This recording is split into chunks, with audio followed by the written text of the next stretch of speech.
میرے نبی پاک نے فرمایا 3 کام کرو تمہیں فائدہ ہوگا.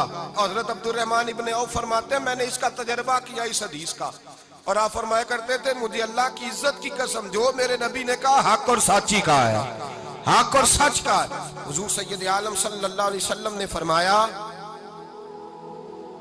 صدقہ دینے سے مال کم نہیں ہوتا. صدقہ دینے سے مال جی کیا کرنے سے, یہ وعدہ ہے نبی پاک کا. صدقہ دینے سے پیسے, اچھا بتائے نا جی مجھے 1000 میں سے 500 دے دیا تو باقی کتنے رہ گئے, تو حضور فرما رہے ہیں کم نہیں ہوتے. 1000 دے دیا تو باقی کتنا بچا, نہیں بھائی. میرے محبوب فرماتے ہیں تو اللہ کے رستے میں 1 دے وہ تجھے 700 گنا کر کے واپس عطا فرمائے گا. نبی پاک نے فرمایا صدقہ دینے سے مال کم نہیں ہوتا, اور فرمایا معذرت کرنے سے عزت میں کمی نہیں آتی.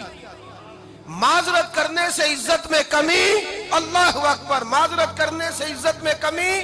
اور حد کر دی میرے حبیب نے, فرمایا تو رب کی رضا کے لیے عاجزی کر, تیرے نبی کا وعدہ ہے اللہ تجھے عزت عطا فرما دے گا. تو جھک جا اللہ کی رضا, عاجزی اختیار کر, سادگی اختیار کر, سادگی عاجزی کر, تجھے اللہ. 2 باتیں اس میں ارشاد, ایک معذرت کر غلطی ہو جائے, اور دوسرا پہلے عاجزی کی بات سنے.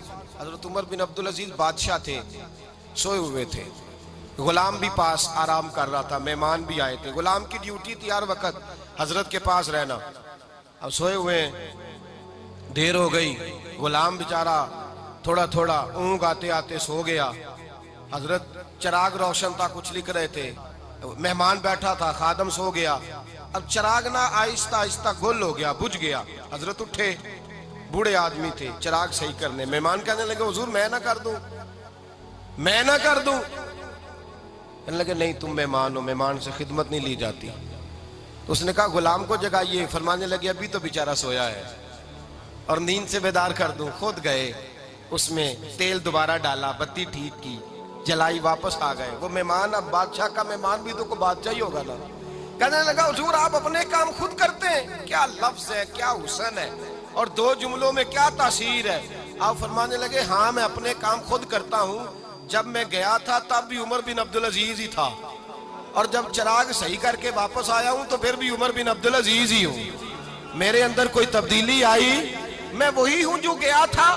حضرت سیدنا فاروق اعظم رضی اللہ تعالیٰ عنہ فرماتے میں بیٹھا تھا, اور ابھی 3 دن ہوئے تھے نبی پاک صلی اللہ علیہ وسلم کے وصال ظاہری کو. میں بیٹھا ہوا تھا, 2-3 بچیاں آ گئی, اور حضرت ابو بکر صدیق رضی اللہ تعالیٰ عنہ کے سامنے آ کے بیٹھ کے رونے لگی.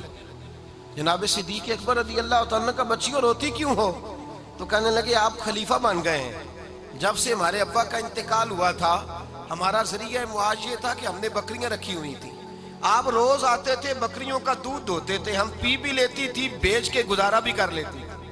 اب آپ تو خلیفہ بن گئے, کون آیا کرے گا؟ تو حضرت ابو بکر صدیق فرمانے لگے تمہیں پتہ ہے جو خلیفہ ہوتا ہے وہ تو خادم ہوتا ہے قوم کا, میں آیا کروں گا. حضرت ابو بکر صدیق روزانہ اٹھتے عصر کے بعد اور جاتے, خلیفہ ہونے کے باوجود ان بچیوں کی بکریوں کو پکڑتے, دودھ دھوتے, ان کے گھر میں دے کے آتے. حضرت فاروق اعظم جب بھی دیکھتے تو کہتے ابو بکر تو پیچھے آنے والوں کے لیے رستہ بڑا مشکل کر رہا ہے, بڑا مشکل کر رہا ہے. جگر راہ وفا میں نقش ایسے چھوڑ آیا ہوں, میں جس منزل سے گزرا ہوں وہ اب تک یاد کرتی ہے. حضرت سلمان فارسی رضی اللہ تعالیٰ عنہ صوبے کے گورنر تھے, سادہ سا لباس پہن کر, سادہ سا, بس اسٹاپ پہ کھڑے تھے, جہاں سے لوگ اندر داخل ہوتے تھے, جہاں سواریاں باندھی جاتی تھی, آج ہم اپنے زبان میں اسے بس اسٹاپ کہتے. باہر کھڑے تھے, کوئی مہمان آ گیا کسی کا, اس نے دیکھا سادے سے کپڑے ہیں, خستہ سی حالی ہے, اس نے سمجھا کوئی کلی ہے شاید معاذ اللہ, کوئی ملازم ہے. کہنے لگا خادم ادھر آؤ, ادھر آؤ. آپ قریب گئے, کہنے لگے میرا سامان اٹھاؤ. امام غزالی فرماتے ہیں جب تو علم پڑھنے بیٹھتا ہے تو یہ بھی خیال کرنا تیرے اندر تکبر کا بوٹا نہ لگ جائے, عاجزی اختیار کرنا. عاجزی, سر پہ رکھا ہوا ہے سامان. حضرت سلمان فارسی نے, گورنر صاحب نے, اس آدمی کا, مہمان کا سر پہ سامان رکھا اور جا رہے. سنو اور غور کرو. جب جا رہے تھے جو آدمی بھی ملتا گورنر صاحب ہمیں دے دے.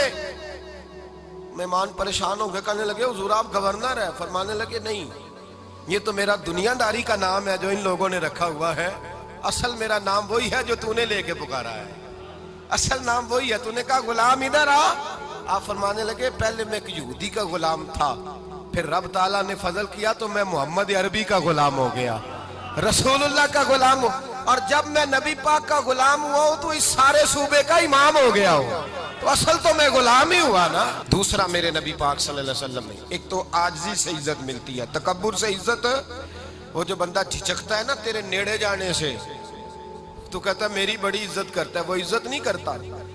شیر کی عزت ہوتی ہے کہ خوف ہوتا ہے؟ بولے نا، تو نہیں نہ ڈر لگتا ہوتی کو۔ شیر کا کیا ہوتا ہے؟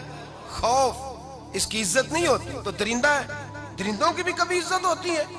تو جو آدمی ڈنڈے کے زور پر لٹکا کے ڈنڈا اور وہ لوگوں سے عزت کرا رہا، تو بھائی یہ تیری عزت نہیں ہے، تیرا خوف ہے۔ عزت عاجزی میں ہے، انکساری میں ہے۔ اور دوسرا میرے نبی پاک صلی اللہ علیہ وسلم نے فرمایا عزت معاف کرنے میں ہے۔ عزت کس چیز میں ہے؟ بدلہ لینے میں عزت، یہ حقائق ہے۔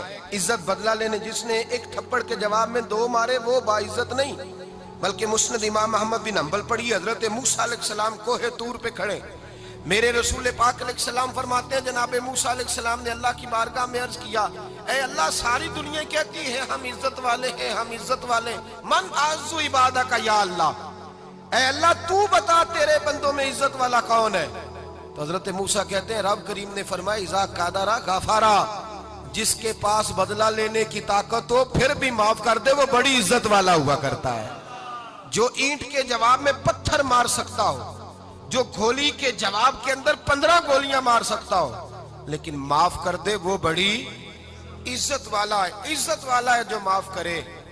حضرت فخر جہاں دہلوی بہت بڑے درویش تھے، سلسلہ عالیہ چشتیہ کا بہت بڑا نام، اور اس صوفی کے آپ حالات پڑھیں تو رب کریم نے بڑا ہی نوازا ہوا تھا۔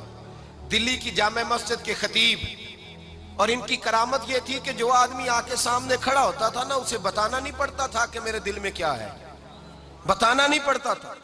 سامنے آ کے کھڑا ہوتا تھا تو حضرت ہاتھ اٹھاتے تھے، کہتے تھے اللہ یہ بے اولاد ہے اسے اولاد عطا کر دے۔ دوسرا آ کے کھڑا ہوا، خوشی نہیں ہو رہی آپ کو؟